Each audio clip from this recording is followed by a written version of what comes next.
Hello everyone, कैसे हैं आप सभी। मैं निशा शर्मा आप सभी के लिए हिंदी के लघु उत्तरीय प्रश्न लेकर आ गई हूँ। राजन सीरीज जो मैंने स्टार्ट की है डीएलएड प्रथम सेमेस्टर के बच्चों के लिए, वो मैं राजन सीरीज के लघु उत्तरीय प्रश्न हिंदी के आप लोगों के लिए लेकर आ गई हूँ। यदि आपकी नज़र में कोई ऐसा बच्चा है जो डीएलएड कर रहा है, प्रथम सेमेस्टर में है, तो उसे ये सेशन शेयर कर सकते हो, सजेस्ट कर सकते हो कि इस चैनल पर UP TET, C TET, super TET, उससे पहले डीएलएड की आप लोगों के लिए तैयारी कराई जाती है। तो गाइज, अपने सेशन को स्टार्ट करते हुए लघु उत्तरीय प्रश्न। क्वेश्चन नंबर 1, हिंदी भाषा की प्रचलित ध्वनियाँ कौन कौन सी हैं। हिंदी भाषा की प्रचलित ध्वनियाँ कौन कौन सी हैं। आप सभी को पता है, भाषा की सबसे छोटी इकाई ध्वनि कहलाती है। इस ध्वनि को ही वर्ण कहा जाता है। वर्णों का क्रमबद्ध समूह वर्णमाला कहलाता है। अब देखो कितने अति लघु हो गए। भाषा की सबसे छोटी इकाई ध्वनि होती है, ध्वनि को ही वर्ण कहा जाता है। वर्णों का क्रमबद्ध समूह वर्णमाला कहलाता है। तीन लघु अति लघु हो गए। हिंदी वर्णमाला अग्रवत 52 वर्ण हैं, जिसमें 11 स्वर, अयोगवाह 2, व्यंजन 33, संयुक्त व्यंजन 4 और द्विगुण व्यंजन 2 होते हैं। स्वर कौन से होते हैं हमारे? ए, आ, ई, ऊ, री, ए, ओ। ये हमारे स्वर होते हैं 11 और अयोगवाह 2 होते हैं। अंग से अंगूर, अड़े से खाली। व्यंजन हमारे 33 होते हैं। केवर, के, खे, गे, घे, ड़े, चे, छे, जे, झे, ड़े, टे, ठे, डे, ढे, ड़े, ते, थे, दे, धे, ने, पे, फे, वे, वे, में। ये हमारे 5 वर्ग होते हैं। इन्हें हम स्पर्श व्यंजन बोलते हैं। ये रे ले वे हमारे अंतस्थ व्यंजन होते हैं। से है ऊष्म व्यंजन होते हैं। क्षेत्र गे, श्रय, ये हमारी संयुक्त व्यंजन होते हैं। द्विगुण व्यंजन डे और ढे होता है। ये हमारी पूरी वर्णमाला होती है, जो 52 हमारे इसमें वर्ण होते हैं। कुछ ध्वनियाँ विदेशी भाषाओं से ली गई हैं। इन्हें आगत ध्वनियाँ कहा जाता है। जय तथा फे अरबी तथा आ अंग्रेजी भाषा से ग्रहण किए गए हैं। इन्हें क्रमशः नुक्ता एवं अधर्थ चंद्र ध्वनियाँ कहते हैं। डे, डे, ड़े, ने में पंचम वर्ण कहलाते हैं। स्वर, स्वर क्या होता है? स्वतंत्र रूप से बोले जाने वाले वर्णों को स्वर कहते हैं। स्वर के उच्चारण में हवा बिना किसी रुकावट के मुख से बाहर निकलती है। हिंदी भाषा में कितने स्वर हैं? 11 स्वर हैं। क्वेश्चन नंबर 2 की तरफ बढ़ते हुए उच्चारण स्थान की दृष्टि से व्यंजन भेद बताइए। उच्चारण स्थान एवं वर्णों का वर्गीकरण कीजिए। छात्रों को उच्चारण स्थान अर्थात उचित ध्वनि निर्गम से परिचित कराना जरूरी होता है, ताकि वे उच्चारण संबंधी भूल न करें। उच्चारण वर्णों का वितरण अग्र प्रकार दिया है। कंठे कंठ, ए और एह, के, खे, गे, घे, घे। अकुह विसर्जनीय। तालव्य तालु, ई, चे, छे, जे, झे, ये। इचु यषणा। मूर्धन्य मूर्धा, ऋषि, टे, ठे, डे, ढे, रे, शे। ऋतु रसणा। दंत दांत, ते, थे, दे, धे, ले, से। ओष्ठ, ओष्ठ से आता उ, पे, फे, वे, भे, में। अनुनासिक, नासिका, ए और आपके पंचम अक्षर जो भी होता है, 5 अक्षर नासिक से बोले जाते हैं। कंठ, तालव्य, कंठ और तालु, ए। कंठो, कंठ, तालु। कंठोष्ठ, कंठ और ओष्ठ से ओ। ये आपको समझना पड़ेगा। और इसको यदि आप समझ लोगे तो बहुत से क्वेश्चन हिंदी की वर्णमाला इन्हीं पर डिपेंड करती है। यदि आप इस चार्ट पेपर को समझ लेते हो तो हिंदी आप वर्णमाला के क्वेश्चन सॉल्व कर सकते हो। स्वर मुख्यतः कितने प्रकार के होते हैं? स्वर के प्रकार। स्वर मुख्यतः 3 प्रकार के होते हैं: ह्रस्व स्वर, दीर्घ स्वर, प्लुत स्वर। जिन स्वरों के उच्चारण में कम समय लगता है उन्हें ह्रस्व स्वर कहते हैं। ये 4 हैं: ए, ई, ऊ, री। ह्रस्व स्वर क्या है? एक मात्रा वाले। ह्रस्व स्वर एक मात्रा वाले। दीर्घ स्वर उन स्वरों को कहते हैं जिन स्वरों का उच्चारण करते समय ह्रस्व स्वर की अपेक्षा अधिक समय लगता है। आ, ई, उ, ए, ओ आदि दीर्घ स्वर कहलाते हैं। प्लुत स्वर, प्लुत स्वरों के उच्चारण में ह्रस्व एवं दीर्घ स्वरों से 3 गुना अधिक समय लगता है। किसी को पुकारने में या नाटक के संवादों में इनका प्रयोग किया जाता है, जैसे ओम या राम। क्वेश्चन नंबर 4 की तरफ पढ़ते हुए वर्णों को लिखते समय क्या सावधानियां रखनी चाहिए। वर्णों को लिखते समय रखी जाने वाली सावधानियां। अधिकतर छात्र, अध्यापक तथा अभिभावक सभी वर्णों को ठीक प्रकार से नहीं लिख पाते। जो वर्ण ठीक प्रकार नहीं लिख पाते अथवा लिखने में गलती कर देते हैं, उनका वर्णन निम्न प्रकार है। ए आ ओ ए अंगा ते थे ते थे धे भे को ध्यान से देखें। ये समस्त वर्ण ऊपर से खुले रहते हैं। छात्र इन वर्णों को लिखते समय उनके ऊपर पूरी लकीर खींच देते हैं। जैसे थे के ऊपर पूरी लकीर खींचने पर ये तथा धे के ऊपर पूरी लकीर खींचने पर घे के समान बन जाता है। खे को रव लिखा जाता है, जो कि पूर्ण रहकर शब्द बन जाता है। इसलिए खेस में निचला हिस्सा एक दूसरे से मिला रहना चाहिए। घ ऊपर से बंद तथा धे ऊपर से खुला रहना चाहिए। 6 की गोलाई में लिखना चाहिए, नहीं तो 6 के अंक जैसा प्रतीत होता है। थे के ऊपर खुला और ये ऊपर से बंद करके लिखना चाहिए। पे ऊपर से खुला और मैं ऊपर से बंद करके लिखना चाहिए। इसी प्रकार ने रे ले शे से है को भी ध्यान से लिखना चाहिए। ये हमारे वर्णों से लेकर त्रुटियां होती हैं, जो ज़्यादातर सभी बच्चे बड़े करते हैं। वर्णों को लिखते समय क्या क्या सावधानियां हमको यूज करनी चाहिए, ये आपको इस क्वेश्चन में बताया गया है। यदि आप इनको समझ लेते हो तो आपको रटने की कोई आवश्यकता नहीं होती। इन्हें आप अपनी लैंग्वेज में भी लिख सकते हो। ठीक है। क्वेश्चन नंबर 5, स्वर किसे कहते हैं? वे अक्षर जिनके उच्चारण में ध्वनि फेफड़ों से निकलकर कंठ से होती हुई मुख के उच्चारण स्थानों को स्पर्श किए बिना मुख द्वार से बाहर निकल जाती है, स्वर कहलाते हैं। स्वरों का उच्चारण किसी अन्य अक्षर की सहायता के बिना स्वतंत्र रूप से होता है। हिंदी भाषा में कुल कितने स्वर होते हैं? 11 स्वर होते हैं। कौन कौन से होते हैं? ए आ ई उ री ए ओ तथा सॉरी गाइज ओ। स्वर पता चल गया। स्वर 11 होते हैं। जो स्वतंत्र रूप से बोले जाते हैं उन्हें स्वर कहते हैं। स्वर 11 होते हैं। जैसे ये व्यंजन कितने प्रकार के होते हैं? स्पर्श व्यंजन से क्या अभिप्राय है? यह अंतस्थ व्यंजन से किस प्रकार भिन्न है? हिंदी भाषा के व्यंजन वर्णों के उच्चारण स्थानों के नाम लिखिए। संयुक्त अक्षर व्यंजनों को लिखिए। इस तरह के कितने भी क्वेश्चन आ जाएं, व्यंजन का आपको यही लिखना है। ठीक है। जब प्राणवायु कंठ तथा मुख के अवयवों से टकराती हुई बाहर निकलती है, जो ध्वनियां उत्पन्न होती हैं उन्हें व्यंजन कहते हैं। या जो स्वर की सहायता से बोले जाते हैं उन्हें व्यंजन कहते हैं। जैसे क ख ग आदि प्रत्येक व्यंजन को उच्चारण स्वर की सहायता से होता है। हिंदी भाषा में व्यंजनों की संख्या 33 है। व्यंजन प्रमुखतः 4 प्रकार के होते हैं। कौन कौन से? स्पर्श व्यंजन, अंतस्थ व्यंजन, ऊष्म व्यंजन, संयुक्त व्यंजन। स्पर्श व्यंजन कौन से होते हैं? इन व्यंजनों के उच्चारण में हवा उच्चारण स्थलों को स्पर्श मात्र करती है। ये 5 वर्णों में क वर्ग, च वर्ग, टे वर्ग, ते वर्ग, पे वर्ग में विभाजित हैं। अंतस्थ व्यंजन कौन से होते हैं? ये रे ले वे। जिन व्यंजनों के उच्चारण में जिह्वा मुख के किसी भाग को स्पर्श नहीं करती और हवा बिना रगड़ खाए मुंह से बाहर निकल जाती है, उन्हें अंतस्थ व्यंजन कहते हैं। जैसे ये रे ले वे। ऊष्म व्यंजन जिन वर्णों के उच्चारण में हवा मुख से रगड़ खाती हुई धीरे धीरे बाहर निकलती है, उन्हें ऊष्म संघर्ष व्यंजन कहा जाता है। जैसे से शे है। संयुक्त व्यंजन 2 अथवा 2 से अधिक व्यंजन के मिलने पर संयुक्त व्यंजन होते हैं। जैसे क प्लस शे। फर्स्ट जो अक्षर होता है हमेशा हलंत लगा रहता है और वह आधा अक्षर होता है।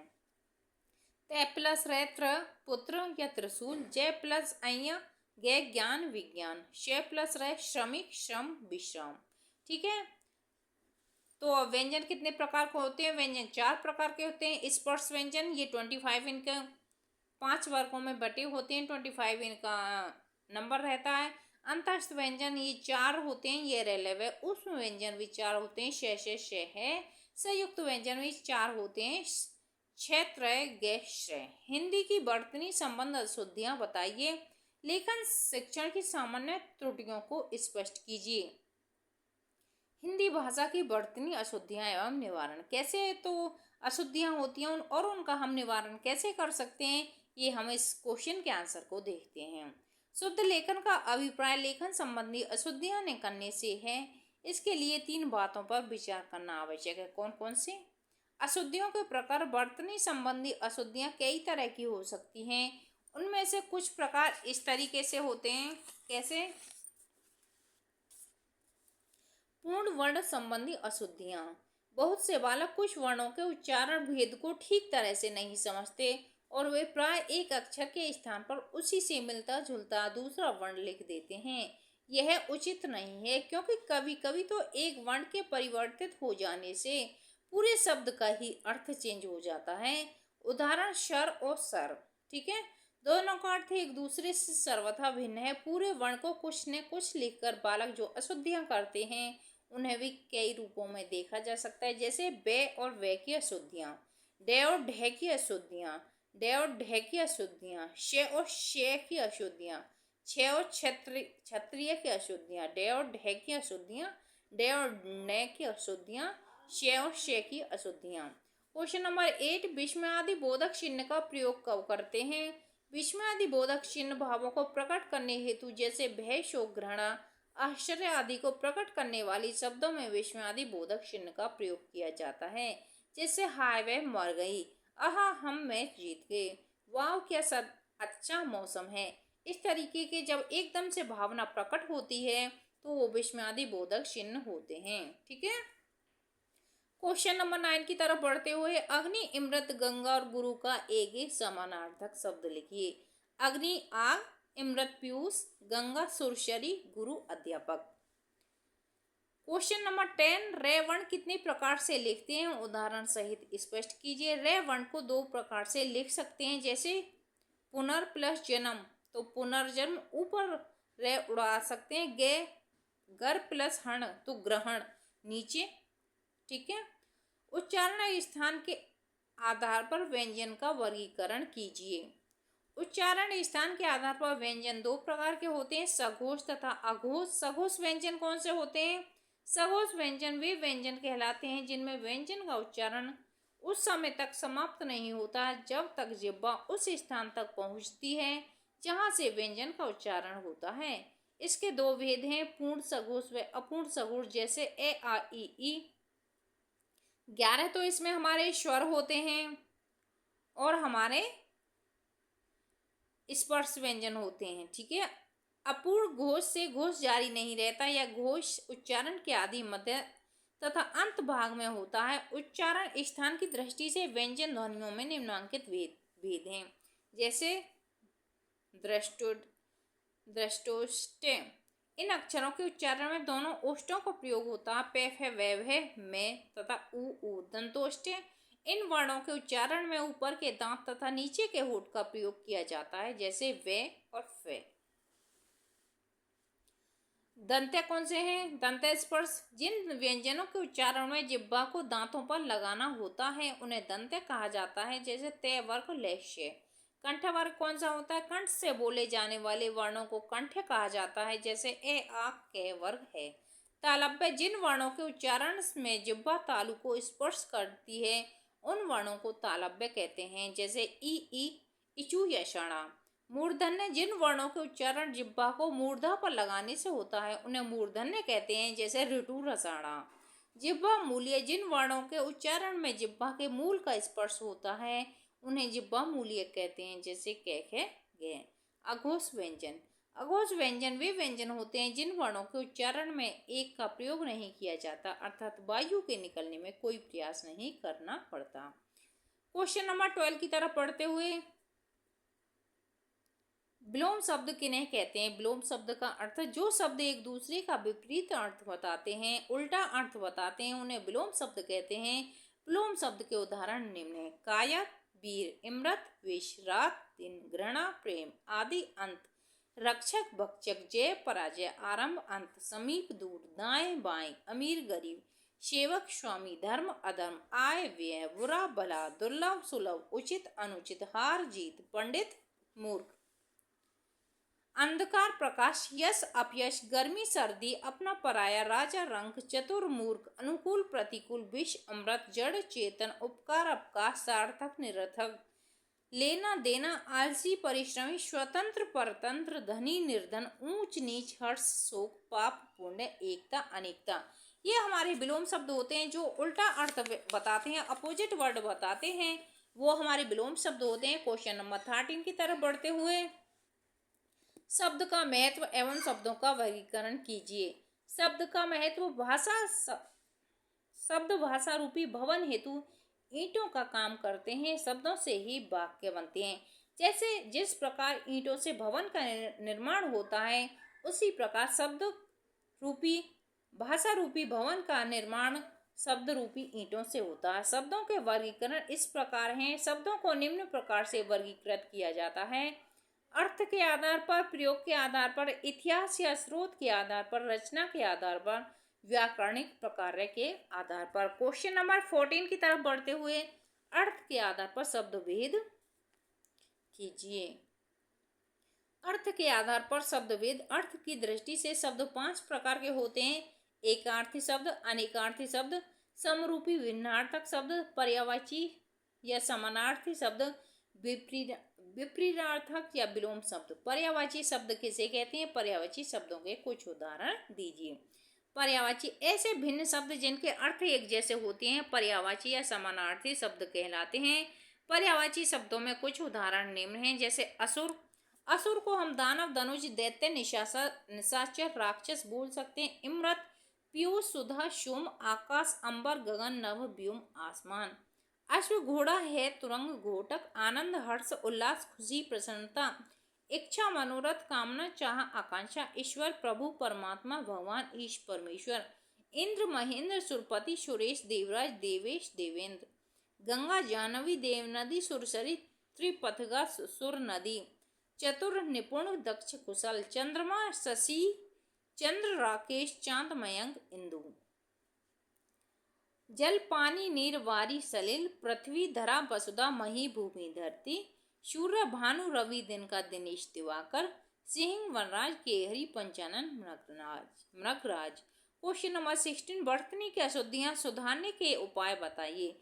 वर्तनी की अशुद्धियां सुधारने के उपाय प्रकार हैं: छात्रों से शुद्ध उच्चारण करना, कक्षा में शिक्षक द्वारा शुद्ध उच्चारण करना, कक्षा में खड़ी भाषा का प्रयोग कराना, सुलेख का अभ्यास कराना, अशुद्ध शब्दों का अनेक बार लिखवाकर अभ्यास कराना, समान उच्चारण वाले अक्षरों के अंतर समझाना, मुद्रण की अशुद्धियों का संशोधन, जैसे बुक में कुछ त्रुटि दे रखी है तो उसे टीचर को सही कराना, ये नहीं कि ये त्रुटि दे रखी है तो उसी को बच्चे को पढ़ा देना। व्यवहारिक नियमों का ज्ञान कराना, श्यामपट पर लिखकर सुधार करना, श्रुत लेख लिखवाना, लिखते समय सावधान रहना, शब्दकोश का प्रयोग कराया जाए, शारीरिक दोष का निवारण करना, शब्द लेख का खेल खिलाना। क्वेश्चन नंबर 17, वाचन की प्रकृति स्पष्ट कीजिए। वाचन की प्रकृति। वाचन वह क्रिया है जिसमें प्रतीक, ध्वनि और अर्थ साथ साथ चलते हैं। एक विदेशी लेखक कैथरीन ओकानर का कहना है कि वाचन वह जटिल अधिगम प्रक्रिया है जिसमें दृश्य, श्रव्य एवं गतिवाही सर्किटों का मस्तिष्क के अधिगम केंद्र से संबंध निहित होता है। जीवन में वाचन का महत्व अधिक है, इसी कारण विद्यालयों में इसकी शिक्षा को महत्व दिया जाता है। मांडेसरी विधि को समझाइए। मांडेसरी पद्धति में छोटे बच्चों को लिखने की शिक्षा देने हेतु 3 विधियों का प्रयोग किया जाता है। कौन कौन सी विधियां हैं वो? सर्वप्रथम बच्चे को लेखनी पकड़वाने का अभ्यास कराया जाता है। यह अभ्यास कार्य कागज या पट्टी पर रेखा गणित की विभिन्न आकृतियां खींचकर उनमें लेखनी के द्वारा स्याही भरवा कर ही किया जाता है। पालकों को अक्षरों का स्वरूप बतलाने हेतु रेगमाल कागज का प्रयोग किया जाता है। रेगमाल पर अक्षरों का स्वरूप बना रहता है। बच्चे अक्षरों के बने हुए आकार पर उंगलियां फेरते हैं। धीरे धीरे उक्त रेगमाल कागज पर उंगली फेरते फेरते बालक उसकी ध्वनियों का भी उच्चारण करने लगते हैं। इस क्रिया के द्वारा वे अक्षरों की ध्वनि एवं साम्य में परस्पर संबंध स्थापित करते हैं और तब वे स्वतः लिखना सीख जाते हैं। लिखने में बैठने का ढंग एवं कागज से दूरी क्या होनी चाहिए, इसका आंसर बताइए। अच्छे आसन का आसन का लिखावट पर बहुत प्रभाव पड़ता है। अतएव कुछ भी लिखवाना शुरू कराने के पूर्व शिक्षक को बच्चों के आसन पर ध्यान देना चाहिए।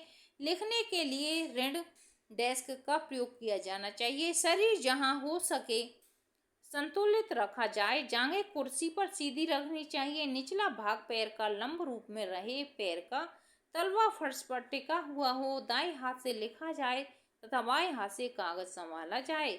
कॉपी और आंखों की दूरी कम से कम 1 फुट की होनी चाहिए। बच्चे मेज पर झुककर न लिखें, अर्थात शिक्षकों को बच्चों को बैठने के ढंग पर विशेष ध्यान देना चाहिए, जब ही लिखना बच्चा प्रॉपर ढंग से कर पाएगा। क्वेश्चन नंबर 20, उच्चारण के सुधार की मुख्य विधियां कौन कौन सी हैं?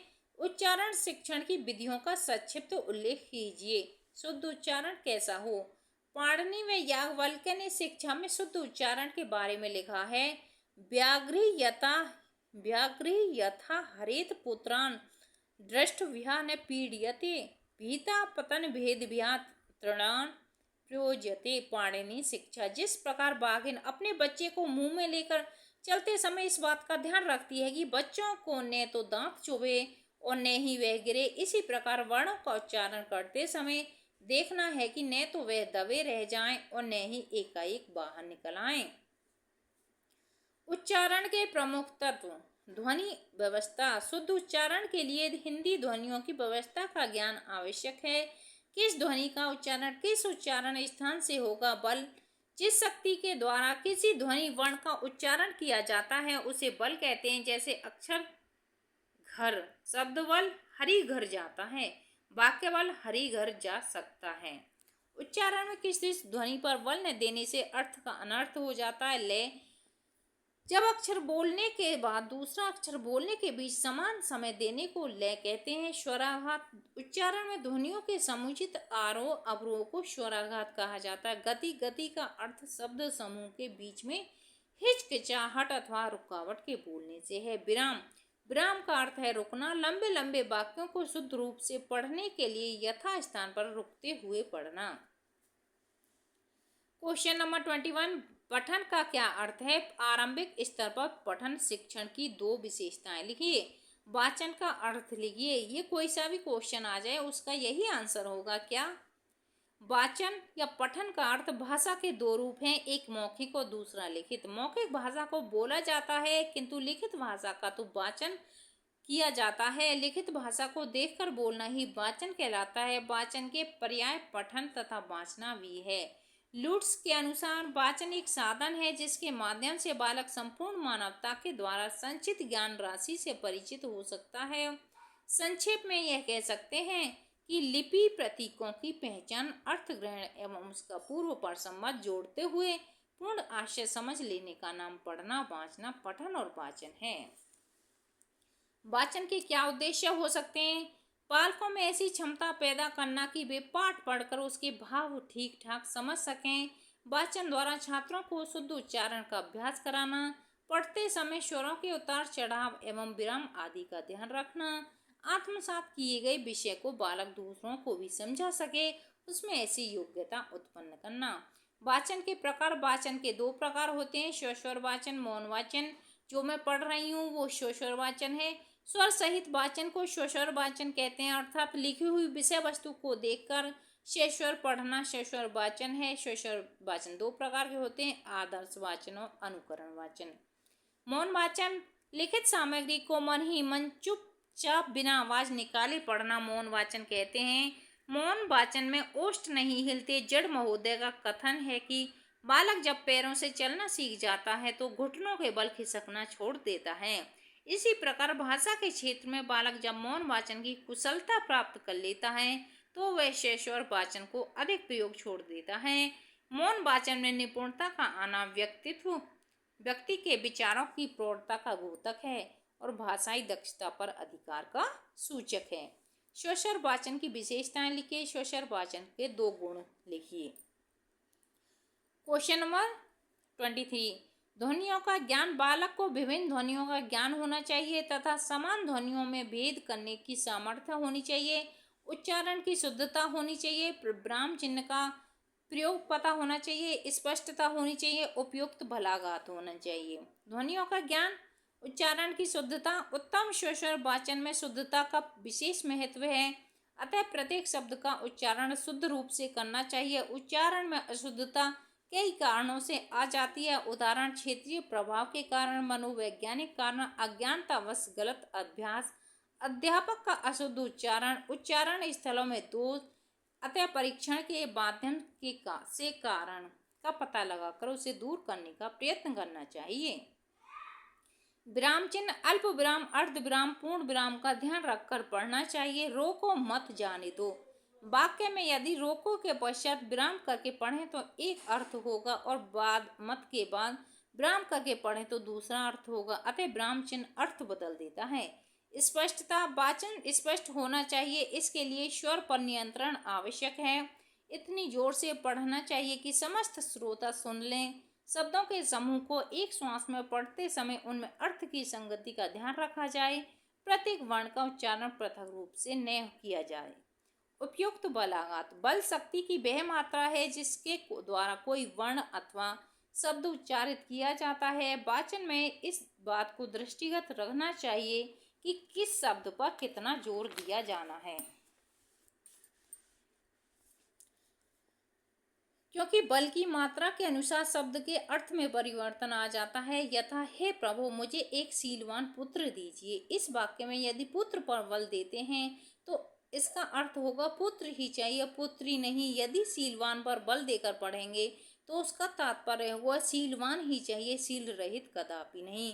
यदि उपयुक्त वाक्य में इन शब्दों पर बल नहीं दिया जाए तो उसका तात्पर्य होगा पुत्री भी चलेगी, शीलवान हित भी चलेगा। अतः साधारण रूप से कहने एवं बलाघात करते हुए कहने में अर्थ में परिवर्तन आ जाता है, इसलिए यथास्थान उपयुक्त बलाघात करना चाहिए। प्रभा, वाचन में प्रभा को दृष्टिगत रखा जाए। गति पर नियंत्रण आवश्यक है, न तो बहुत द्रुत गति हो, तेज पढ़ना हो, और न ही रुक रुक कर धीरे धीरे पढ़ना हो। अर्थ की प्रतीति, सुंदर वाचन वह वाचन है जो पढ़ते समय शब्दों का अर्थ ग्रहण करता चलता है। यदि गति, लय, उच्चारण, विराम आदि का ध्यान रखकर वाचन किया जा रहा है तो अर्थ की प्रतीति स्वाभाविक रूप से होती चलेगी। स्वर में रसात्मकता, अच्छा वाचक कर्कश ढंग से नहीं पढ़ता है, न ही उसमें सूखापन रहता है, वरन आसान ढंग से मधुरता के साथ शब्दों का उच्चारण करता है। करुण रस की प्रधानता होने पर ओज नहीं दिखाना चाहिए। वाचन की मुद्रा कैसी होनी चाहिए? वाचन करते समय अच्छा वाचक अनावश्यक ढंग से हाथ नहीं पटकता, मेज नहीं पीटता, अंगुलियों को नहीं नचाता, पैरों से तबला नहीं बजाता, पुस्तक को विकृत ढंग से नहीं पकड़ता, न झुककर पकड़ता और न अकड़कर पकड़ता है। रुचि, अच्छा वाचक पढ़ने में रुचि रखता है, उसे वाचन में आनंद आता है, उसमें रुचि देखकर श्रोता भी आनंद लेते हैं। वाचन में उसे न तो ऊब आती है और न ही इसे वे व्यर्थ का काम समझकर करता है। क्वेश्चन नंबर 24, देवनागरी लिपि की विशेषताओं का उल्लेख कीजिए। देवनागरी लिपि की विशेषताएं। हिंदी की लिपि देवनागरी है, इसका विकास ब्राह्मी लिपि से हुआ है। वर्तमान रूप ब्राह्मी का विकसित रूप है। समय समय पर देवनागरी लिपि में नवीन ध्वनियों और उनके नए नए चिन्ह बना लिए गए। यही कारण है कि आज हमारी वर्णमाला तथा लिपि विश्व की सबसे विकसित वर्णमाला और लिपि मानी जाती है। स्पष्टता तथा व्यंजकता में अन्य दूसरी कोई लिपि इसकी तुलना नहीं कर सकती। संस्कृत, हिंदी, मराठी तथा नेपाली भाषाएं इसी लिपि में लिखी जाती हैं।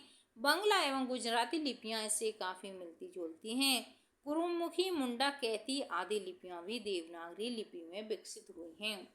अक्षरिक लिपि से आप क्या समझते हैं? अक्षरिक लिपि में संकेतों को अक्षर के माध्यम से व्यक्त किया जाता है, वर्णों के माध्यम से नहीं। इसमें व्यंजनों के लिए दो ध्वनियाँ प्रयुक्त होती थीं, जैसे के में के प्लस ए को दो ध्वनियाँ हैं। इस लिपि को वैज्ञानिकता में यह एक दोष कहा जा सकता है। क्वेश्चन नंबर 26, विराम चिन्ह से आप क्या समझते हैं? प्रमुख विराम चिन्हों का नाम उल्लेख कीजिए।